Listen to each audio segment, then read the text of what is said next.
Kami lanjutkan diskusi malam hari ini. Tadi sempat terpotong Bang Ansi Lema tadi bicara soal mantan. Abang bertanya kenapa sebenarnya harus PDI Perjuangan yang ditanya soal tour of Jokowi. Silakan dilanjutkan Bang. Ya, karena kami melihat ini sudah masa lalu.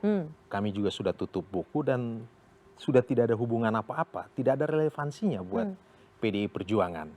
Dan bagi PDI Perjuangan, ya kami membatasi diri ya untuk mengomentari urusan partai politik lain, tokoh politik lain yang memang tidak ada hubungan dengan PDI Perjuangan.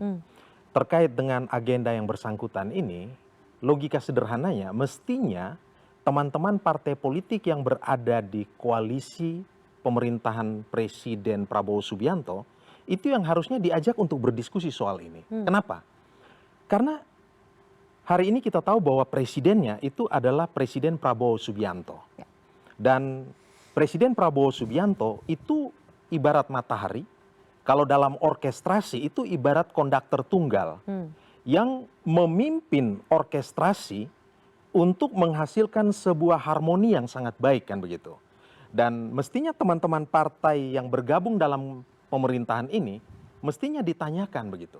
Apakah agenda yang bersangkutan ini merupakan bagian dari kerja koalisi besar untuk membantu presiden ya untuk menjawab persoalan-persoalan yang dihadapi rakyat hari ini.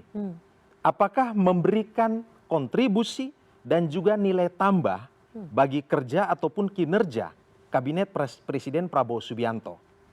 Ataukah justru apa yang dilakukan ini bisa mengganggu harmoni, konsolidasi internal pemerintah, dan juga soliditas dan fokus kerja Presiden Prabowo Subianto.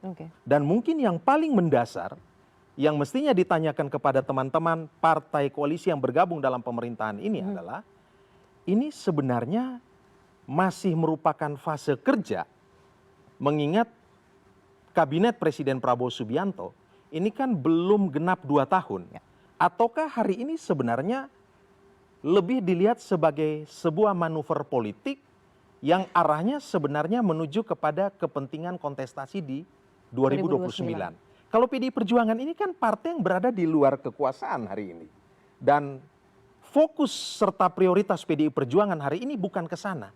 Energi dan konsentrasi PDI Perjuangan bukan mengomentari partai politik yang lain ataupun tokoh politik yang lain. Ya, kami menghormati saja apa yang dilakukan oleh tokoh-tokoh politik dan partai politik yang lain. Kalau ditanya prioritas dan fokus PDI Perjuangan hari ini, itu adalah hadir untuk memberikan solusi konkret bagi rakyat untuk menjawab persoalan-persoalan rakyat hari ini. Apa persoalan rakyat hari ini? Kita tahu bahwa hari ini, saat ini bangsa Indonesia itu tengah mengalami kesulitan ekonomi.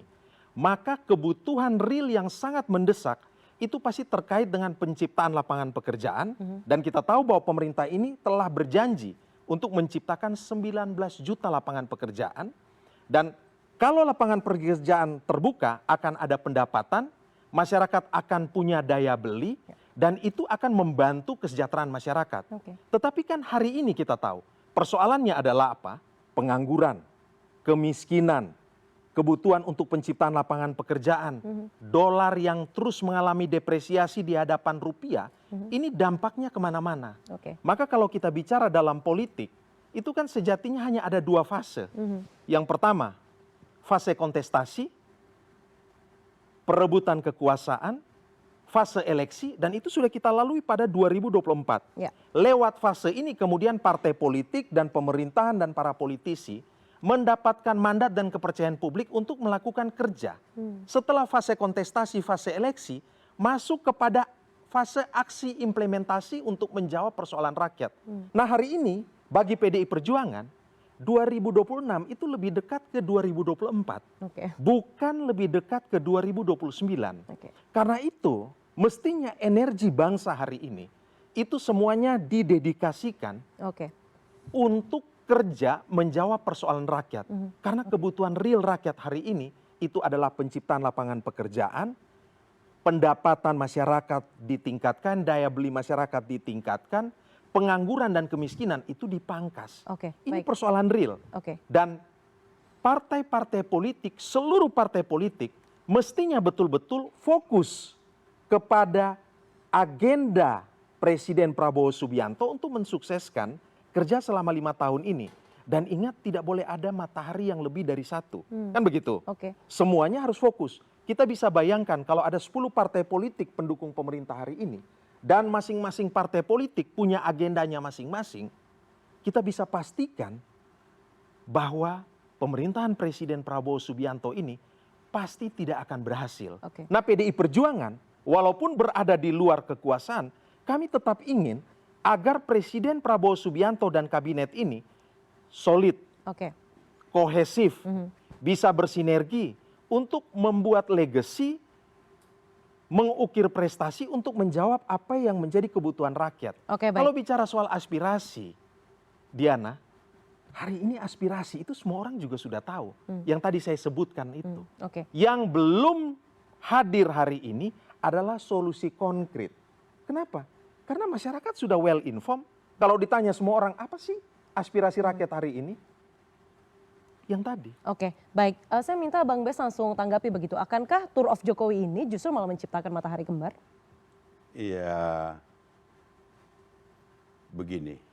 Inilah yang sudah saya informasikan di berbagai stasiun TV, bahkan di media sosial.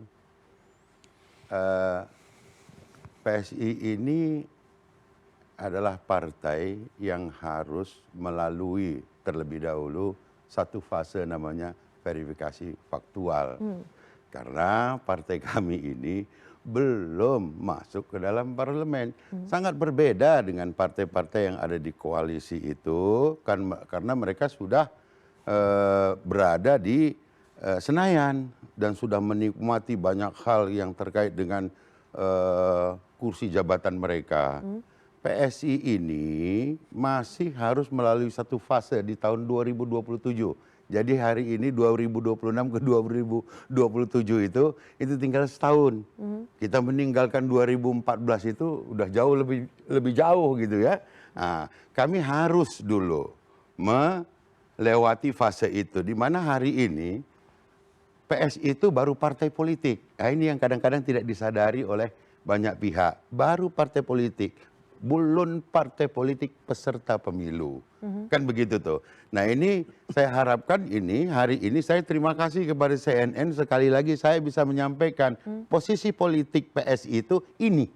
Jadi sulit untuk dipersamakan dengan kawan-kawan yang sudah ada di parlemen, sudah menikmati uang reses, sudah menikmati hal-hal lain yang difasilitasi oleh negara. Namun kalau ditanyakan kemudian apa sih kontribusi PSI, kami bisa katakan bahwa sekurang-kurangnya kami punya satu menteri, Bung Raja Juli Antoni itu. Kita pernah melihat bagaimana kemudian ada hasil yang gemilang ketika ikut menyerahkan sebesar, kalau nggak salah saya tolong dikoreksi, 6 triliun kepada negara dari hasil denda dan apa itu yang kemudian diserahkan kepada kejaksaan. Nah, ini juga menggambarkan, ini perlu disampaikan juga nanti kepada masyarakat bahwa begitulah cara PSI bekerja, begitulah kader PSI kemudian berkontribusi terhadap negara, sehingga perjalanan Pak Jokowi nanti ini salah satunya bukan untuk mendua matahari kan ini, tetapi untuk kemudian bagaimana PSI bisa lebih besar lagi kontribusinya terhadap perjalanan Pak Prabowo dan Mas Gibran ini, bahkan untuk 2 periode gitu yang kami harapkan tentunya, kan begitu. Saya kira itu sebagai tambahan dari saya, mudah-mudahan ini mengklarifikasi bahwa posisi PSI masih belum full sebagai partai politik peserta pemilu, tapi kami sedang menuju ke sana.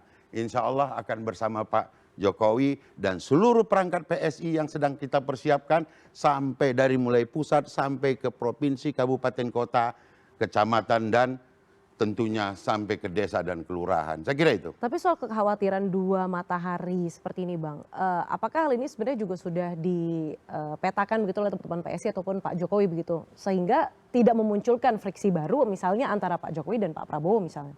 Pak Jokowi memesankan kepada kami sebagai patron kami, mendukung program Pak Prabowo dan Gibran secara menyeluruh. Oke. Dan ini juga yang kita harapkan nanti disampaikan Pak Jokowi ketika beliau bertemu dengan masyarakat, bertemu dengan kader kita di daerah. Salah satunya adalah dukung seluruh program Pak Prabowo dan Gibran. Bahkan bila perlu saya menitipkan, Pak kalau bisa dukung Pak Prabowo Gibran bahkan sampai 2 periode. Oke. Ya itu saja saya kira. Oke, baik. Mas Agung, saya lempar ke Anda. Ya. Menurut Anda tour of Jokowi ini Ya. justru akan menambah erat hubungan Presiden Prabowo dan juga Pak Jokowi begitu, karena tadi yang disampaikan oleh Bang Bes, ya dukungannya tidak kurang-kurang begitu, bahkan mungkin keliling juga mungkin salah satu yang mau diserukan pesannya adalah mendukung secara optimal pemerintahan Prabowo Gibran begitu. Atau justru malah menimbulkan tanda kutip kecurigaan begitu. Ya, serba mungkin Mbak Diana. Karena kita tahu tadi ya ada pekerjaan rumah Pak Jokowi yang belum selesai Ya. di 2024 meloloskan PSI ke Parlemen. Tapi di 2029 juga ada pekerjaan baru nih. Bagaimana memastikan Prabowo Gibran 2 periode. Kalau nggak 2 periode, ini kan skenarionya akan menarik. Betul. Karena dalam sejarah kita belum pernah ada wakil presiden yang diajak 2 kali berturut-turut untuk mendampingi seorang presiden petahana. Nah itu pekerjaan rumah juga tuh. Jadi ketika Tour de Jokowi dilakukan, otomatis saya melihat misi institusi ada, misi pribadi juga. Ya, jadi personal, institusional itu melekat, nggak bisa dipisah. Jadi ini sebagai cara untuk minimal mengaktifasi simpul-simpul relawan, simpul-simpul elit maupun publik yang kemarin memang sempat di-endorse Pak Jokowi di 2024. Kan ada banyak tuh kepala daerah, ada puluhan mungkin ratusan.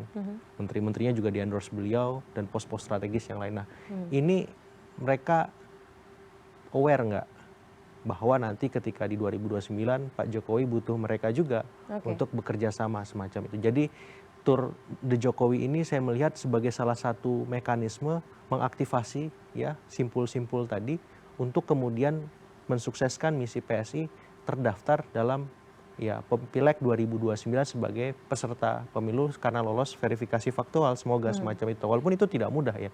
Nah, karena etapenya beda, otomatis itu yang memang menjadi concern. Selain tadi ada ya kampanye-kampanye negatif ataupun kampanye hitam yang intens menerpa keluarga Pak Jokowi dan itu perlu ditangkis juga. Ada apakah relawan, apakah PSI maupun simpul lain solid siap sampai mengawal ini di 2029 karena kita tahu pertarungan besok akan lebih sengit bukan di eksternal koalisi, justru di internal memperebutkan siapa pendamping Pak Prabowo misalnya kalau Pak Prabowo maju lagi seperti itu.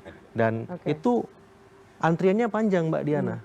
Ya minimal ketum-ketum partai yang sekarang jadi Menko. Sudah mulai menyiapkan baju-baju, jas-jasnya. Selain Mas Gibran kan, selain Mas Gibran, itu kan perlu disikapi skema itu. Ini bagaimana meresponnya? Atau di luar ya kabinet kepala-kepala daerah berprestasi yang muncul kan. Seperti itu. Jadi maksud saya ya skemanya kalau misalkan Prabowo Gibran lancar 2 periode, ayo. Tapi kalau enggak, Gibran juga harus siap sebagai RI 1 atau yang lain semacam itu. Karena buat saya kan Pak Jokowi ini mastermind politik. Ya, winning rate saya tertarik soal Mas Agung bicara soal simpul-simpul. Nanti kita akan banyak bicara soal itu, tapi kita harus jeda terlebih dahulu. Kakak-kakak semua jangan kemana-mana, dialog menarik ini akan kami lanjutkan. Usai jeda tetaplah bersama kami di CNN Indonesia Inside Story with Dian Faiza.